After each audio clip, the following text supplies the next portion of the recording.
ትራምፕ ግድቡን አለቅ ብለዋል። የትራምፕ እብደት በግድቡ ላይ ኢትዮጵያ ጨዋታውን ለማሸነፍ ምን ማድረግ አለባት?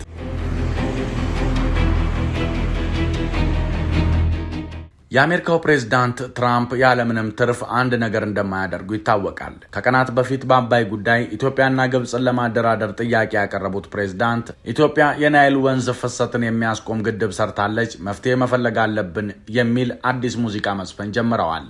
ነገ ደግሞ በሚያስደንቅ ሁኔታ ከሶማሌላንድ የሀገርነት እውቅናና ከጋዛ ሰፈራ ጋር በዘወርዋራው ይገናኛል። ይባሱኑ ትራምፕ በድጋሜ በማክሰኞ ንግግራቸው ታዲያ ግብፅና ኢትዮጵያ በግድቡ ምክንያት ሊዋጉ ነበር፣ እኔ ግን አስቆምኳቸው ብለዋል። ሁልጊዜም ናይል ግብፅ ውስጥ እንዳለ ነበር የማስበው፣ ውቡ ናይል ከፒራሚዶቹ ጋር፣ እነርሱ ግን ግድብ ገነቡ ብለዋል። ጭራሽኑ ለግድቡ ክፍያ የፈጸመው ማን እንደሆነ ታውቃላችሁ? ዩናይትድ ስቴትስ ኦፍ አሜሪካ ነች። በዓለም ላይ ትልቁ ግድብ ይመስለኛል ሲሉም ለጋዜጠኞች ተናግረዋል። በትራምፕ ስለሚነሳው የአሜሪካ የገንዘብ ድጋፍ ባለፈው ዓመት መጨረሻ ላይ ጥያቄ የቀረበላቸው የውሃና ኢነርጂ ሚኒስትር ዶክተር ሀብታሙ ኢተፋ ይህ የህዳሴ ግድብ በኢትዮጵያ ህዝብና መንግስት ገንዘብ ነው የተገነባው በሚል ምላሽ ሰጥተው ነበር። ትራምፕ ይህንን ግብፅ በኢትዮጵያ ላይ የምታነሳቸውን የቅሬታ ነጥቦች የሚደግፍ ንግግራቸውን በድጋሜ ትናንት ያሰሙት የናይል ወንዝ ጉዳይን በተመለከተ አዲስ አበባና ካይሮን ለማደራደር ጥያቄ ካቀረቡ ከቀናት በኋላ ነው። የናይል ወንዝ ክፍፍል ጉዳይም ለአንዴና ለመጨረሻ ጊዜ ለመፍታት እንደሚፈልጉ የገለጹት ፕሬዝዳንቱ አሜሪካ ለግብፅ ህዝብ ሰላምና ደህንነት ቁርጠኛ እንደሆነችም አረጋግጠዋል። ነገሩ ከፊት ለፊት ሲታይ ቀላል የሚመስል ቢሆንም ነገር ግን ከጀርባው ውስብስብ የጂኦፖለቲክስ ጥልፍልፍ አለበት። ለመሆኑ አንደኛው የትራምፕ እርምጃ ምንድን ነው? የተለመደው የትራምፕ የድርድር ጨዋታስ ምን ይመስላል? ኢትዮጵያ ምን ማድረግ አለባት? ሰሞነኛ ጥንቅቅ ያለ ጥንቅር አሰናድቶላችኋል። እስከ መጨረሻው አብራችሁን ዝለቁ። በአዲስ አበባ ሜክሲኮ ታላቅ ብስራት ከአባይ ሆምስ ሪል ስቴት የቤትና የንግድ ሱቅ ፍላጎቶን ለማሟላት 12000 ካሬ ላይ ግዙፍ መንደር ገንብተናል። ለመኖሪያ ምቹ በሆነው መንደራችን እንደ ምርጫው ከ78 ካሬ እስከ 158 ካሬ ስፋት ያላቸው ከባለ 1 እስከ 3 መኝታ ለሽያጭ አቅርበናል። ምን ይሄ ብቻ! አትራፊ የሚያደርጉት የንግድ ሱቆች ከ10 ካሬ ጀምሮ እኛ ጋር ያገኛሉ። ቀድመው ለሚመጡ ደንበኞቻችን እስከ 20% ቅናሽ አዘጋጅተናል። በደማቋ ሜክሲኮ ቤትና ሱቆችን ለመግዛት ጊዜው አሁን ነው። ለበለጠ መረጃ በስልክ ቁጥር 0978212131 ወይም 0960672131 ይደውሉ። አባይ ሆምስ ሪል ስቴት፣ ጊዜው የአባይ ነው። የትራምፕ ጨዋታና የተከተለው ቀጠናዊ ትኩሳት።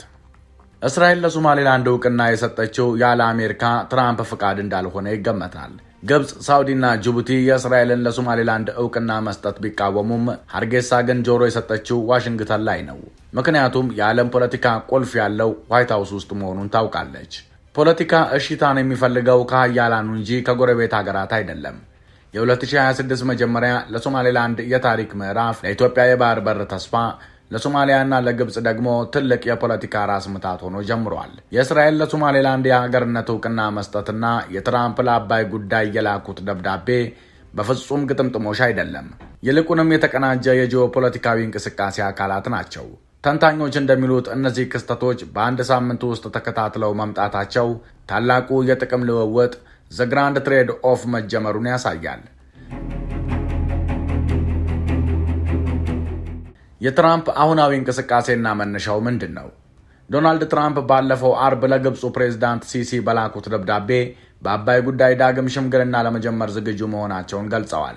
ይህ እርምጃ ግብፅን ያስፈነደቀ፣ ሱዳንን የሚያስደሰተ ቢሆንም በኢትዮጵያ በኩል ግን ከፍተኛ ጥንቃቄ የሚሻ ነው። ፕሬዝዳንት ዶናልድ ትራምፕ በኢትዮጵያና በግብፅ መካከል ያለውን የህዳሴ ግድብ ውዝግብ ለመፍታት ዳግም ሽምግልና ለመጀመር ፍላጎት እንዳላቸው ለፕሬዝዳንት አልሲሲ በደብዳቤ ገልጸዋል።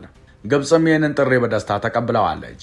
የሱዳኑ መሪ ጀነራል አልቡርሃንም የትራምፕን ሽምግልና መቀበላቸው ሱዳን አሁንም ከግብፅ ጎን መቆሟን ያሳያል። ትራምፕ የውሃ ክፍፍልን ለአንዴና ለመጨረሻ ጊዜ እንፈተዋለን ማለታቸው ኢትዮጵያ በጽኑ የምትቃወመውንና የግብፅን ታሪካዊ መብት የሚያስከብረውን ስምምነት ለመጫን እንደታሰበ ያሳያል። ይህ ከጋዛው ጦርነትና ከእስራኤል የቀይ ባህር ፍላጎት ጋር የተያያዘ የትልቅ ፖለቲካዊ ቁማር አካል ነው። ትራምፕ ለሲሲ የላኩት ደብዳቤ አሜሪካ ገለልተኛ አደራዳሪ ከመሆን ይልቅ የግብፅን የውሃ ስጋት የመፍታት ኃላፊነት ወስዳ እንደምትንቀሳቀስ ፍንጭ ይሰጣል። ትራምፕ ግብፅንና አባይን ለምን መጠቀም ፈለጉ? ትራምፕ ግብፅን የጋዛ የሰላም ቦርድ ጋዛ ፒስ ቦርድ አባል እንድትሆን ይፈልጋሉ።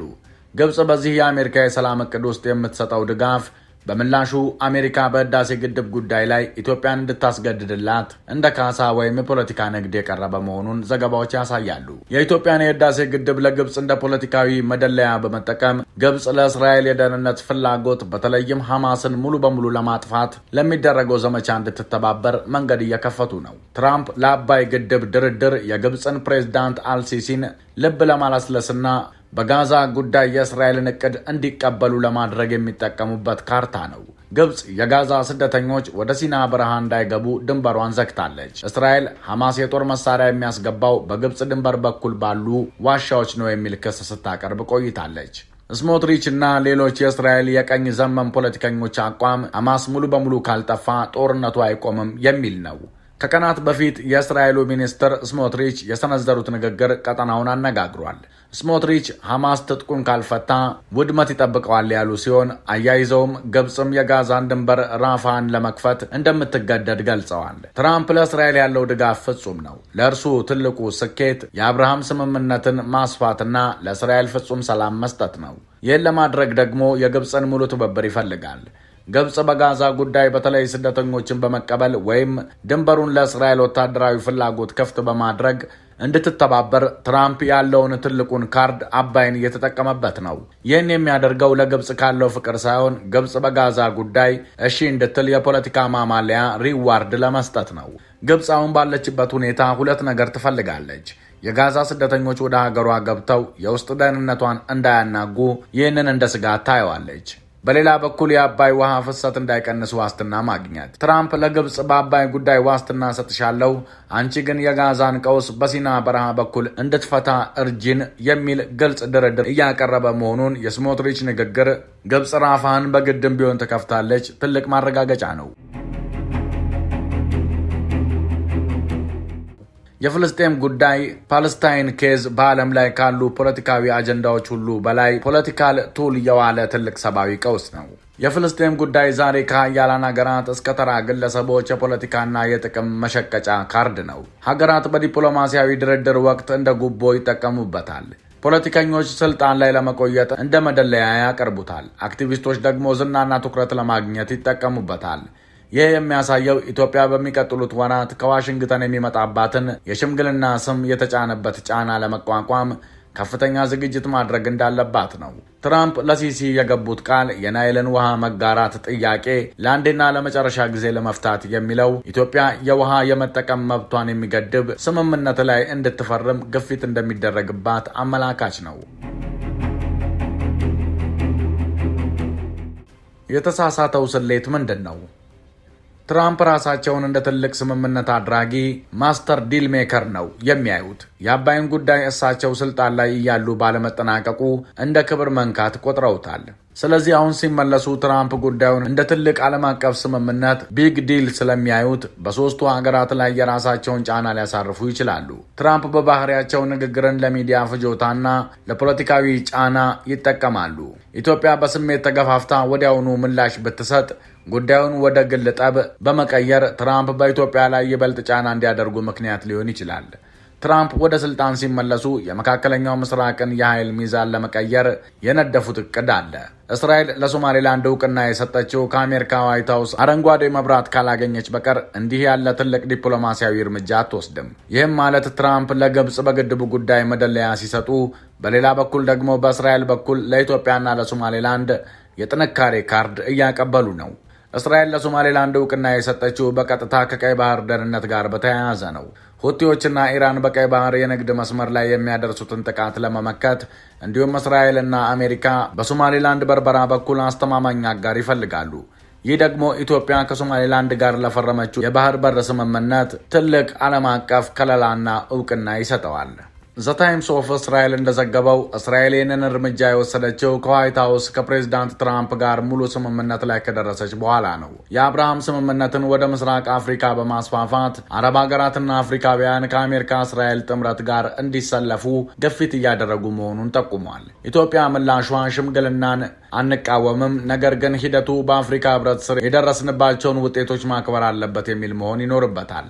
እንዲሁም እስራኤል በትራምፕ ላይ ተጽዕኖ የማድረግ አቅም ስላላት እስራኤልን በመጠቀም በትራምፕ አስተዳደር ውስጥ የሚኖረውን የግብፅን ወገንተኝነት ማመጣጠን፣ ካውንተር ሎቢንግ እንዲሁም ግድቡ አሁን ተሞልቶ ኃይል እያመነጨ በመሆኑ ኢትዮጵያ የምትደራደረው ስለመገንባት ሳይሆን ስለ ውሃ አስተዳደር ኦፕሬሽን መሆኑን ግልጽ ማድረግ፣ ፍትሐዊ የውሃ አጠቃቀም የሚለውን ዓለም አቀፍ ሕግ በመጥቀስ የግብፅን ታሪካዊ መብት ጥያቄ ውድቅ ማድረግ፣ ኢትዮጵያ የትራምፕን ሽምግልና በቀጥታ አልቀበልም ካለች ከታላቋ አሜሪካ ጋር ፊት ለፊት ትጋጫለች። ይልቁንም አሜሪካ የምታደርገውን ጥረት እናከብራለን፣ ነገር ግን ሽምግልናው ቀደም ሲል በአፍሪካ ህብረት የተጀመሩ ሂደቶችን መነሻ ያደረገና የኢትዮጵያን ሉዓላዊነት የማይነካ መሆን አለበት የሚል ዲፕሎማሲያዊ አዎ ግን የስ በት ምላሽ መስጠት ብልህነት ነው።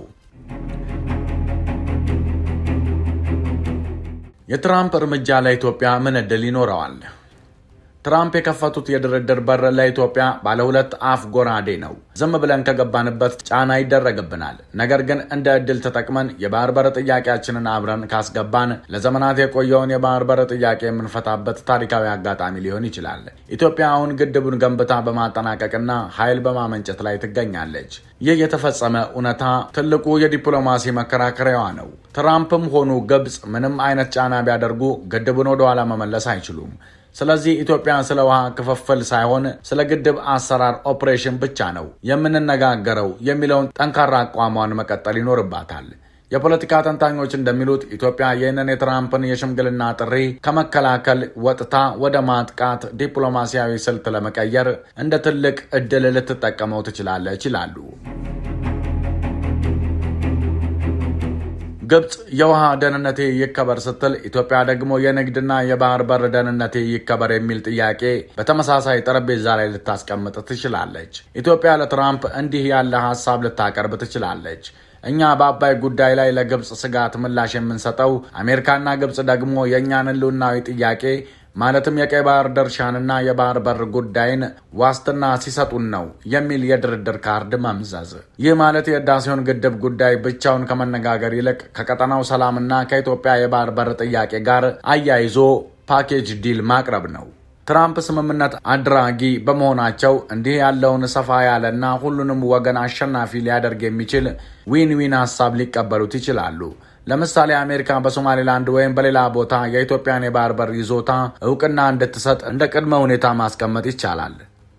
አሜሪካ የግብፅን የውሃ ስጋት የምትረዳ ከሆነ የኢትዮጵያን የባህር በር አልባነት ስጋትም የመረዳት ግዴታ አለባት። ኢትዮጵያ ለትራምፕ የግብፅ ሕዝብ የውሃ መብት ያሳስበናል ካላችሁ የኢትዮጵያ ሕዝብ ያለ ባህር በር ታፍኖ የመኖር ስቃይም ሊያሳስባችሁ ይገባል የሚል ሞራል ያለው የዲፕሎማሲ ክርክር ልታቀርብ ትችላለች። ይህ አሜሪካን በግብፅ ወገን ብቻ እንዳትቆም ያደርጋታል።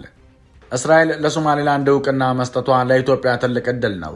አሜሪካና እስራኤል የሶማሌላንድን ጉዳይ የፈለጉት በቀይ ባህር ላይ ለራሳቸው ደህንነት ነው። ኢትዮጵያ ደግሞ የዚህ ስምምነት ባለቤት ናት። ኢትዮጵያ በቀይ ባህር ላይ የምሰጣችሁ ትብብር በአባይ ጉዳይ ላይ በምትከተሉት አቋም ላይ ይወሰናል የሚል የዲፕሎማሲ ግፊት ሌቨሬጅ ማድረግ ትችላለች። ይህ ካርድ በካርድ የመመለስ ስልት ነው። ሌላው አሜሪካ በአፍሪካ ቀንድ በተለይ ሶማሊያ ውስጥ አልሸባብን ለመዋጋት የኢትዮጵያን ጠንካራ ወታደራዊ አቅም ትፈልጋለች። በአባይ ጉዳይ ጫና በማድረግ ሀገሪቱን ማዳከም ለሽብርተኞችና ለቀጠናው አለመረጋጋት በር መክፈት ነው የሚለውን ስጋት በማሳየት አሜሪካ አቋሟን እንድታለሰልስ ማድረግ ይቻላል። ኢትዮጵያ እነዚህን ጥቅሞች በመጠቀም የጋዛ ሰላም በአባይ ውሃ አይገዛም የሚል ጠንካራ ዲፕሎማሲያዊ ምላሽ መስጠት ትችላለች። የአዲስ አበባ ዝምታ ምን ፈጠረ? ትራምፕ ለሲሲ የላኩት ደብዳቤ ካይሮን ደስታ ውስጥ ቢከታትም የአዲስ አበባ ስትራቴጂያዊ ዝምታ ግን የግብፅን ፖለቲከኞችና ሚዲያዎች እንቅልፍ ነስቷቸዋል። በዚህ ጉዳይ የኢትዮጵያ መንግስትና የሚዲያ ተቋማት የመረጡት ዝምታ ግብፅን ብቻ ሳይሆን ዓለም አቀፍ ተንታኞችንም ጭምር ግራ እያጋባ ያለ የዲፕሎማሲ ጥበብ ነው። ግብፅ የጠበቀችው ኢትዮጵያ ወዲያውኑ በቁጣ የተሞላ ምላሽ ሰጥታ ውጥረቱ እንዲባባስ ነበር። ዝምታው ግን ደብዳቤው ለእኛ አልተጻፈም ወይም ጉዳዩ አያሳስበንም የሚል ንቀት የተቀላቀለበት መልእክት ስለሚያስተላልፍ ግብፅ በቀጣይ ምን አይነት ዲፕሎማሲያዊ ካርድ መምዘዝ እንዳለባት ግራ ገብቷታል። እንዲሁም ደብዳቤው ለኢትዮጵያ ፕሬዝዳንት እንጂ ለጠቅላይ ሚኒስትሩ አለመላኩ መንግስት ደብዳቤው በፕሮቶኮል ደረጃ ዝቅ ያለ ነው በሚል ምላሽ ላለመስጠት ምክንያት ሆኖት ሊሆን ይችላል የሚሉም አሉ። ሆኖም ይህ ዝምታ ለኢትዮጵያ ጠቃሚ የሚሆነው መንግስት ይህንን ጊዜ ተጠቅሞ በዲፕሎማሲውና በደህንነቱ ረገድ ጠንካራ ዝግጅት እያደረገ ከሆነ ብቻ ነው። የትራምፕ ስውር ቀመር ሲተነተን ምን ይመስላል? አወዛጋቢው ትራምፕ ከትናንት እስከ ዛሬ የሚያደርጋቸው እልፍ አወዛጋቢ ነገሮች ሁሉ አስቀድመው እሱ በ1987 በጻፈው ዘ አርት ኦፍ ዘ ዲል ወይም የስምምነት ጥበብ በተሰኘ መጽሐፉ ላይ የተቀመጡ ናቸው። ታዲያ በአስደናቂ ሁኔታ መጽሐፉ ላይ የተጻፉ ወሳኝ የድርድር ነጥቦች በሙሉ ኢትዮጵያ ላይ በአባይ በኩል እየተተገበሩ ነው። ይህ የድርድር አይነት ዜሮ ሰም ሃርድ ባርጌኒንግ ወይም አንዱ አሸናፊ ሌላው ተሸናፊ የሚሆንበት ድርድር ተብሎ የሚጠራ ሲሆን በሶስት መሰረታዊ ሂደቶች ይከፈላል። እነሱም በድርጊት በምልክትና በውጤት ናቸው። የመጀመሪያው የድርጊት እርምጃ የሚበሏትን አሞራ ጅግራ ናት ይሏታል ብሂል ነው። በትራምፕ ፍልስፍና የመጀመሪያው እርምጃ ተደራዳሪውን ወገን የሚያስደነግጥና ታሪክን የሚክድ ጽንፈኛ ሀሳብ መሰንዘር ነው። የስልቱ ስም ዘ ኤክስትሪም ኦፕኒንግ ኦፈር ይባላል።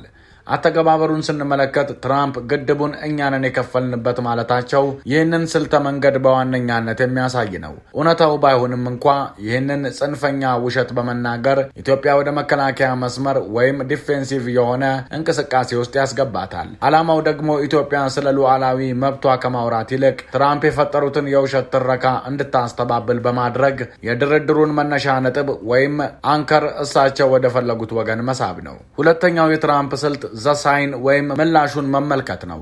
ትራምፕ ውሸታቸውን ከተናገሩና ንቀታቸውን ከገለጹ በኋላ ኢትዮጵያ የምታሳየውን ምልክት በጥንቃቄ ይመዝናሉ። በትራምፕ መጽሐፍ ውጤታማ ትርፍ የሚባለው ነገር የሚገኘው ተቃራኒ ወገን በሚያሳየው ድክመት ነው።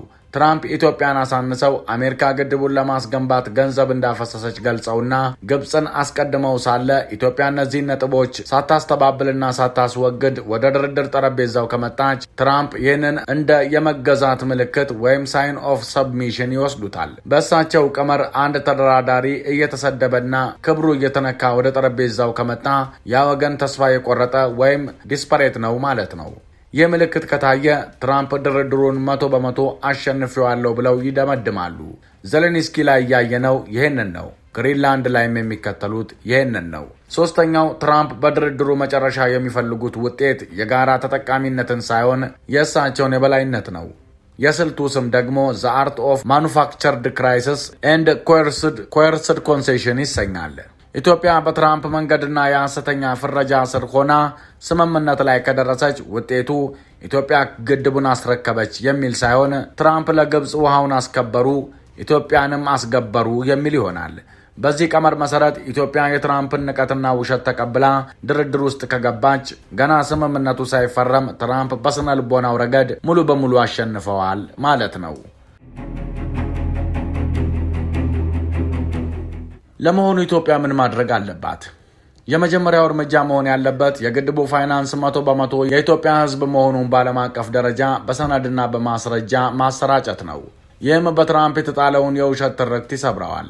በተጨማሪም ደግሞ ድርድሩን ወደ ዋሽንግተን ከመውሰድ ይልቅ በአፍሪካ ሕብረት ጥላ ስር እንዲቆይ ማድረግ የተሻለው አማራጭ ነው። ይህ ትራምፕ የፈጠሩትን የግል ባለቤትነት ትርክት ውድቅ ያደርገዋል። ግድቡ የነግብፅን የውሃ ፍሰት እንደማያስተጓጉል ለታችኛው ተፋሰስ ሀገራትም የኤሌክትሪክና የጎርፍ መከላከያ ጥቅም እንዳለው በቴክኒካዊ መረጃዎች ለዓለም ማሳየትም ይኖርባታል። ኢትዮጵያ ምን ማድረግ የለባትም? ትራምፕ የሰጧትን ደካማና ባለቤት የሌላት የሚሉ ስያሜዎችን ሳታስወግድ ወደ ጠረጴዛው አለመቅረብ ዋነኛው ሲሆን ስድብንና ንቀትን ተቀብሎ ድርድር መጀመር መሸነፍ ነው። ሌላኛው ለስሜታዊ ግፊት ምላሽ አለመስጠት ሲሆን ትራምፕ ምላሽ ወይም ሪያክሽን የሚፈልገው ድክመት ለማግኘት ነው። ኢትዮጵያ በስሜት ከመናገር ይልቅ በዝምታና በስራ ማለትም ግድቡን በማንቀሳቀስ ምላሽ መስጠት አለባት። ሉዓላዊነትን ለድርድር አለማቅረብ ደግሞ ዋነኛው ሲሆን ግድቡ በኢትዮጵያ ግዛት ውስጥ ያለ ያለና የኢትዮጵያ ንብረት መሆኑን ማንም እንዲጠራጠር እድል አለመስጠት ይገባል።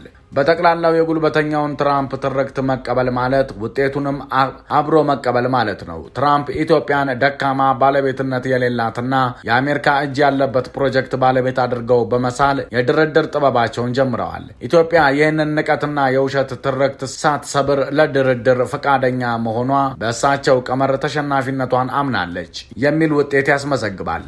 ስለዚህ እውነታውን መከላከል ከውሃው እኩል የሉዓላዊነት ጉዳይ ነው።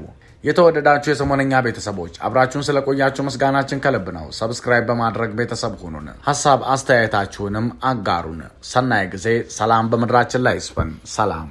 በአዲስ አበባ ሜክሲኮ ታላቅ ብስራት ከአባይ ሆምስ ሪል ስቴት የቤትና የንግድ ሱቅ ፍላጎቶን ለማሟላት 12000 ካሬ ላይ ግዙፍ መንደር ገንብተናል። ለመኖሪያ ምቹ በሆነው መንደራችን እንደ ምርጫው ከ78 ካሬ እስከ 158 ካሬ ስፋት ያላቸው ከባለ 1 እስከ 3 መኝታ ለሽያጭ አቅርበናል። ምን ይሄ ብቻ! አትራፊ የሚያደርጉት የንግድ ሱቆች ከ10 ካሬ ጀምሮ እኛ ጋር ያገኛሉ። ቀድመው ለሚመጡ ደንበኞቻችን እስከ 20% ቅናሽ አዘጋጅተናል። በደማቋ ሜክሲኮ ቤትና ሱቆችን ለመግዛት ጊዜው አሁን ነው። ለበለጠ መረጃ በስልክ ቁጥር 0978212131 ወይም 0960672131 ይደውሉ። አባይ ሆምስ ሪል ስቴት፣ ጊዜው የአባይ ነው።